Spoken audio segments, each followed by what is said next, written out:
Hey, hello, you wonderful and free spirit. This is Anton Benning, and today I was thinking about something that we can never outperform, but we can change it. And this thing is something that is stuck in our subconscious mind and it controls the way that we live. And this fascinating thing is called self-image, our concept of ourself. In other words, it is something that we believe to be true of who we are, our self-image, the way that we see ourselves. And our beliefs are made of are based upon our evaluation of something. And often when we re-evaluate a thing, our belief surrounding it changes. So once we look at self-image and we realize that we can never outperform our self-image, but that we can change it, we realize that for greater results in whatever area of life, we need to improve our self-image. How do we do that? We build another image of ourselves in our mind. We see ourselves as the person that we want to be instead of who that we are right now. And in that way, our self-image is that concept of ourselves, that belief that is located in our subconscious mind. And it is the foundation of our paradigm, that mental program that almost exclusively controls our habitual behavior. And almost all our behavior is habitual. So basically what this is, as Maxwell Maltz described it in his beautiful classic Psycho-Cybernetics, is a self-image is a cybernetic mechanism. And a cybernetic mechanism is a system or a program that controls the way that something moves, or that controls and steers something in a specific direction. A beautiful way of explaining this is, for example, the automatic pilot in an airplane. When you're in an airplane, the pilot of that airplane could, after takeoff, literally come and sit next to you and have a fat chat with you. Probably wouldn't find very comfortable having the pilot of the plane next to you, but it wouldn't make a big difference because the plane flies by itself. And once the plane goes off course, this automatic pilot, which is also a cybernetic mechanism, steers the plane back into its originally set course. So it works the same as, for example, a thermostat does as well. When we set the thermostat on 20 degrees Celsius and the door opens, the heater goes on to reheat the house to the set point of the thermostat. And this is the way that our self-image works as well. Our self-image is basically the cybernetic mechanism that works through our subconscious mind, that steers us in the direction of what it is that we believe to be true of ourselves.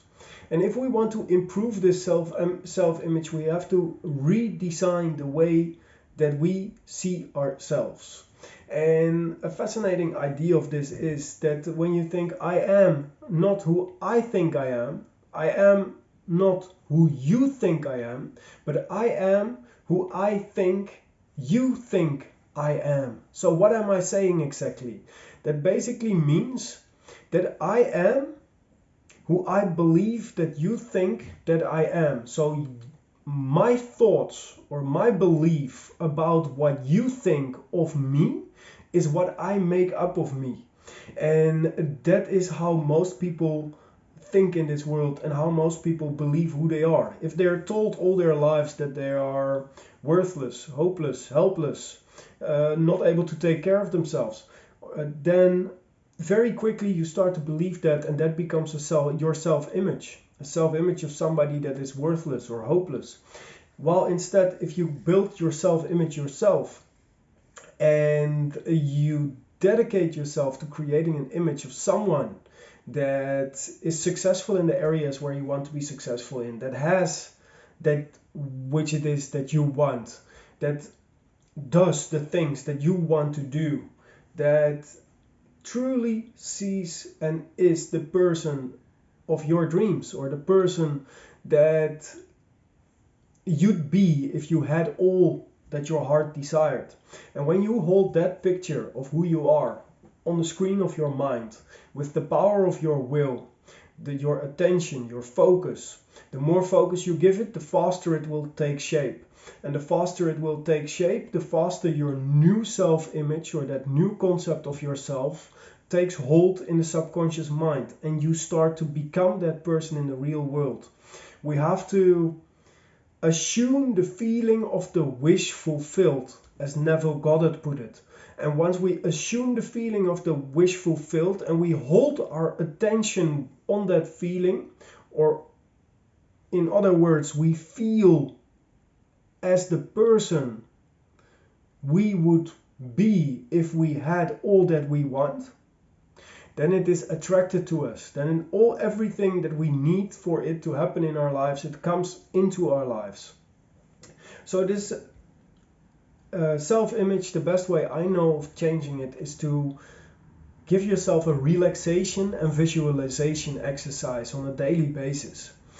Sit down in like your most comfortable chair, or even lay down on bed or on the couch if that's more comfortable for you, and take 10 minutes or 15 minutes to first count down from, let's say, 30. And by every count down, you start to feel more and more relaxed. You first start to feel your head, all the muscles in your head relax, and like that you go down through your body.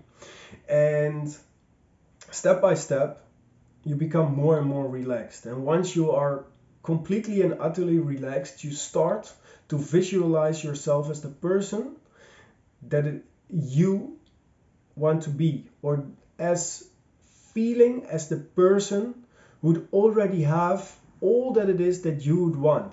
And that is, I believe, the most effective way to design your self-image, to become who you are meant to be, and who that person is that has everything that you want. And because life is not, we're human beings, so it is more about being and having the feeling of being that person that we want to be. So let us exercise this. Let us think of what it is that we want from life, what it is that we want to contribute to life, what it is that we want to leave for our loved ones, what it is that we want to do for our loved ones, and turn that into reality by creating a self-image in our lives of ourselves that supports that through the feeling of the wish fulfilled.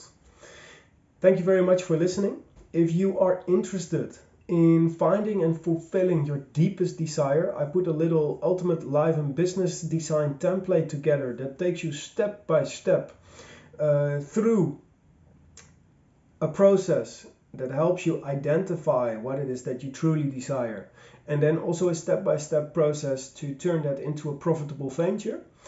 You can download it through the link that you can find in the description below.